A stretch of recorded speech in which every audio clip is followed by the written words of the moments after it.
Hello everyone, welcome to Core Concepts. In the previous video, we already discussed about distance time graph. Our today's topic is displacement time graphs. What are displacement time graphs? These are also kind of similar to distance time graphs. Like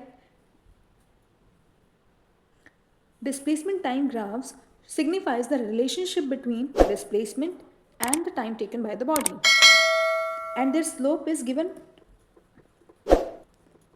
gives velocity of the body.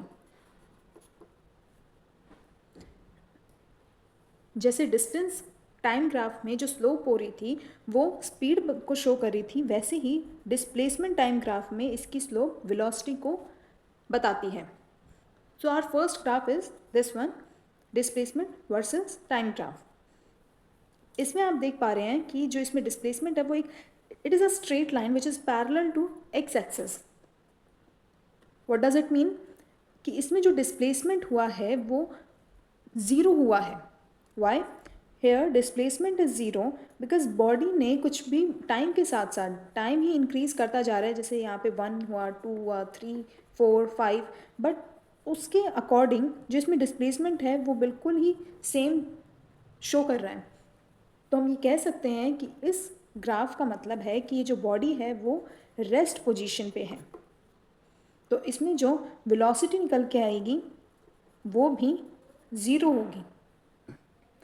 Our next graph is this one, which is a straight line which signifies the uniform motion of the body.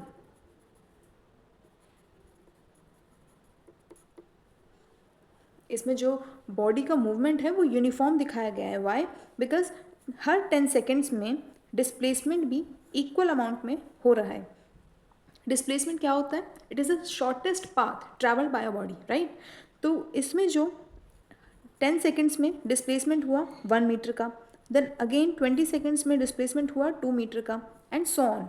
तो इसमें जो motion हुआ वो हुआ uniformly. इसमें जो velocity आएगी, इसकी जो स्लोप आएगी निकल के, वो भी उसकी वैल्यू हमेशा पॉजिटिव होगी. Now the third and fourth one graphs are for non uniform motion, like this displacement versus time graph. इसमें कोई भी स्ट्रेट लाइन आपको देखने को नहीं मिलेगी. There is a curve line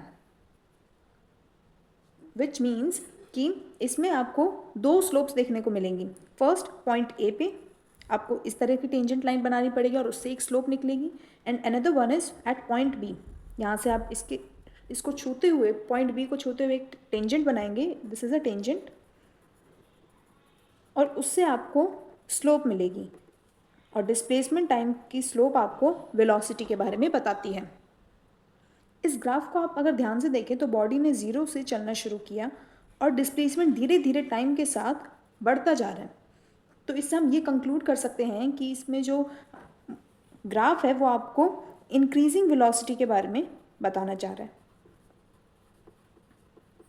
कि इसमें जो वेलोसिटी है वो टाइम के साथ साथ इंक्रीज होती जा रही है.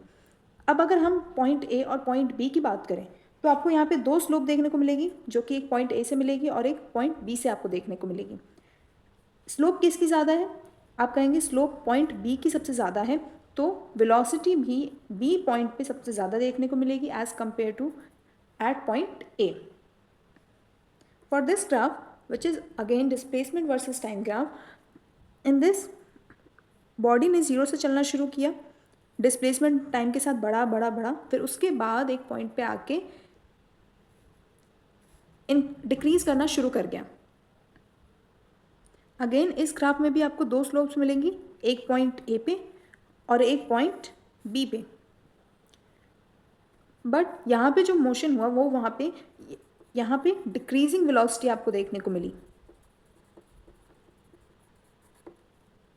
नॉन यूनिफॉर्म ये भी था और नॉन यूनिफॉर्म ये भी है. बट डिफरेंस इज दैट कि यहाँ पे जो वेलोसिटी है वो आपको इंक्रीजिंग देखने को मिलेगी, and for this graph there is decreasing velocity. इससे हमें क्या पता चला कि जो वेलोसिटी है पॉइंट बी पे, जो ये इस पॉइंट पे जो वेलोसिटी थी वो अब कम हो गई है as compare two point A, क्योंकि ए की स्लोप आपको ज़्यादा देखने को मिलेगी और बी की स्लोप आपको कम देखने को मिलेगी। तो इसलिए जिसकी स्लोप ज़्यादा वहाँ पे वेलोसिटी ज़्यादा। Now these two graphs are actually a cases for distance time graph and displacement time graph. अब हम इन दोनों को कंपेयर करेंगे कि क्या डिस्टेंस टाइम ग्राफ और डिस्प्लेसमेंट टाइम ग्राफ सेम हो सकते हैं। फॉर एग्जाम्पल, सपोज एक गर्ल है, वो अपने घर से चली, एक पॉइंट पे वो रुक गई, वहाँ पे लाइब्रेरी थी। अब उसने लाइब्रेरी से बुक्स ली और वो वापस अपने घर चली गई। बट गर्ल ने हाउस से लाइब्रेरी तक का डिस्टेंस कवर किया सेम डिस्टेंस में, मतलब हाउस से लेकर लाइब्रेरी तक का जितना डिस्टेंस था उतना ही लाइब्रेरी से घर पे जाने में भी उसने उतना ही डिस्टेंस उतने ही टाइम में ट्रैवल किया। तो आप इस केस में जब डिस्टेंस और टाइम ग्राफ को बनाएंगे तो आप एक स्ट्रेट लाइन बनाएंगे। क्यों? क्योंकि डिस्टेंस क्या होता है? Distance is the total distance covered by the body.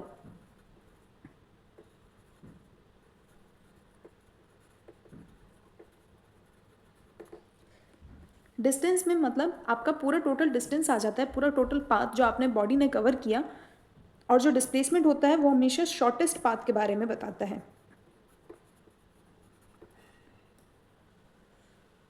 तो बॉडी ने 0 से चलना शुरू किया और एक्स पॉइंट पे आके रुका।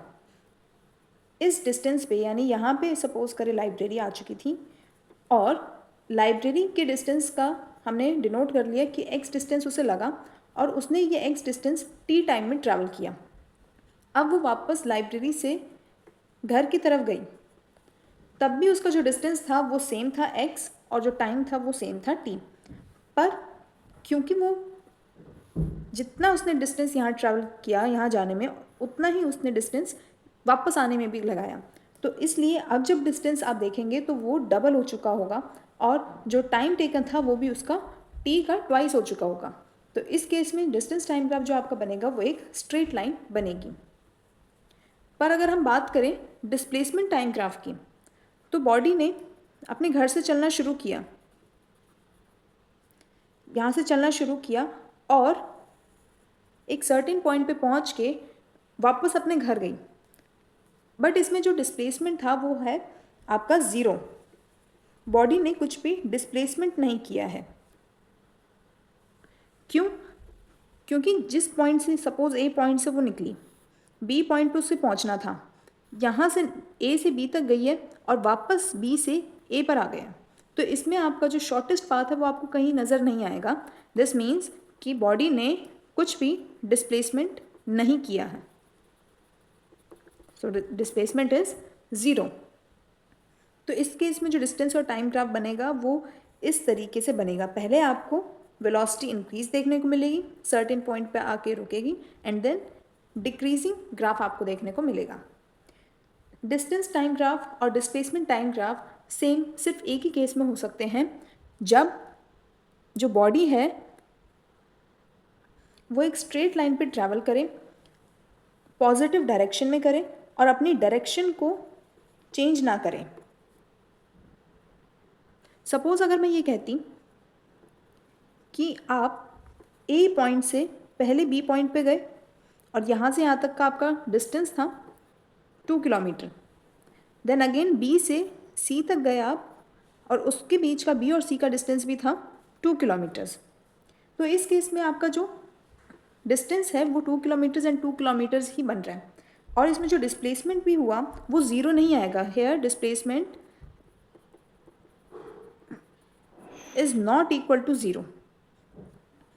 तो ऐसे केस में जो आपका डिस्टेंस टाइम ग्राफ बनेगा और डिस्प्लेसमेंट टाइम ग्राफ बनेगा वो एक स्ट्रेट लाइन में बनेगा, लाइक दिस।